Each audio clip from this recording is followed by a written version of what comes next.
Hello internet, my name is the Golden Stalfos, and this video is just to start beef with Gigguk because I have nothing better to do with my life. Okay, so I was just bored scrolling through YouTube looking at like my fucking subscription page, and I see a video from Gigguk titled Demon Slayer just set a new standard, which no it didn't. It did not.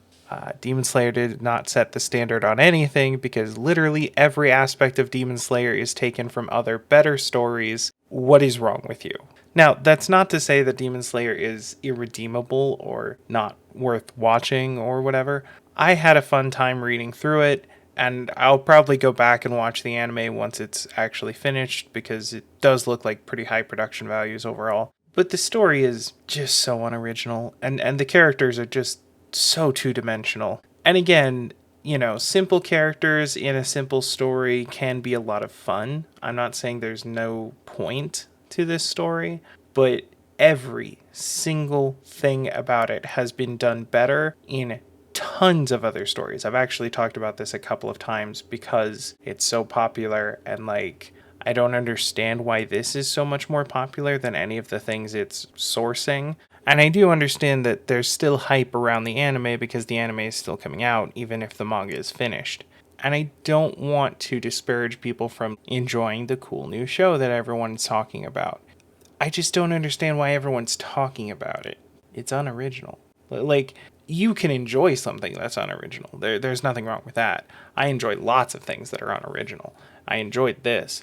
But the kind of definitionally makes it not the thing to talk about. Like, any aspect of it that you want to dig into and be like, this is a really cool idea, you should talk about the original source of the idea first. Like, if you want to talk about the power system in this story, you have to talk about JoJo's, because this is just the power system from the first two parts of JoJo's, but they actually stick with that power system throughout the whole series instead of dropping it for a dumb gimmick. I mean, I like it.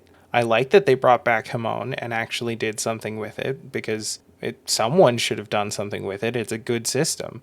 But that, if I want to talk about this system, I'm still going to talk about Hamon instead, because this is just a ripoff of Hamon. I don't need to talk about this. If I want to talk about any of the characters in this show, they're all just two-dimensional archetypes. They're all just copy paste of default characters, and that's it.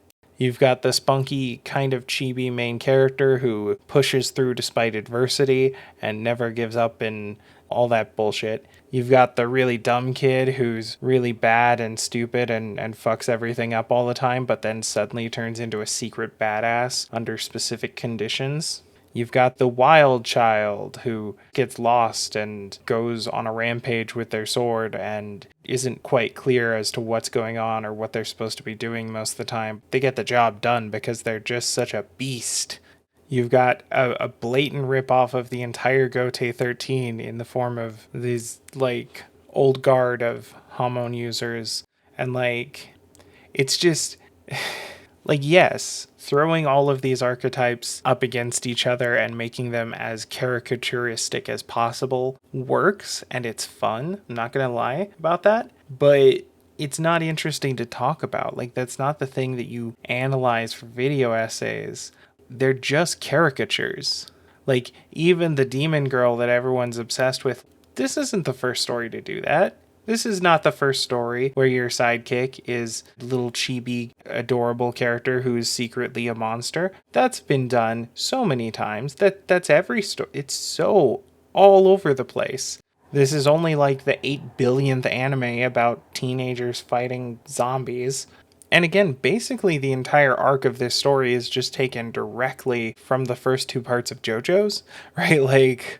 This is just, what if someone wrote 200 chapters about fucking Jonathan versus Dio, but actually focused on that the whole time instead of switching to something else?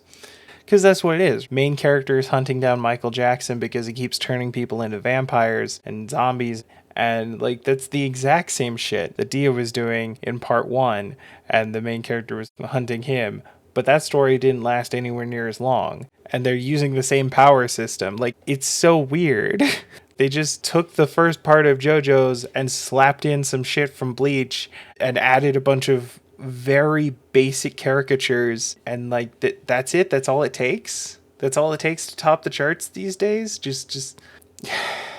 I mean, it does have some things going for it. It's got a cool aesthetic, you know, swords and steampunk stuff, and you know, old school Japan right when they were starting to get Western tech.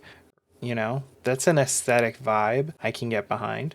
It's like half the reason that people watch Rurouni Kenshin, which again is a story that came out decades ago, and this one takes a lot from, and also a story that you should not financially support in any way because the creator is a pedophile.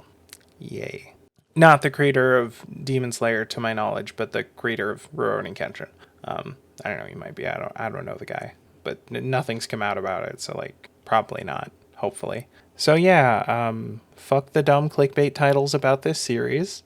Everyone who's a huge fan of this series should go watch better shows. There are lots of better shows, like Bleach and JoJo's and Kenshin, I guess, if you can pirate it, and so much other stuff. Like, I listed a bunch of this show's influences the first time I talked about it, like a year ago, in a video I'll link here.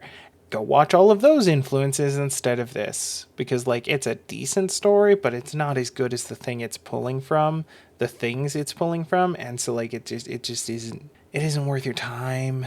I mean, if you've already gone through all those other stories, I guess it's worth your time if nothing else is, but like, it shouldn't be the first thing you go to, you know? So yeah, thank you all for watching. I'll see you in the next life. Laters. Hey, Endcard here. Be sure to like, comment, and subscribe. Like, seriously though, please subscribe. I have like no subscribers. It's sad. If you want to find me on other social media stuff, you can do that at the Golden Stalfos on basically everything. Links to that are in the description, as well as to some charities I like but am obviously not affiliated with. I also have a Patreon if you like me so much that you want to give me money, though obviously only do that if you have money to burn, and if you do have money to burn, they're the charities I mentioned before. They probably need it more than I do. Mad ups to my girlfriend for doing all the editing for these videos. It's a really big help. Oh, and I occasionally stream on Twitch, so follow me there so you don't miss it. I don't have a formal schedule because when I tried to have a formal schedule, I couldn't keep to it, so oh well. Okay, thanks, bye!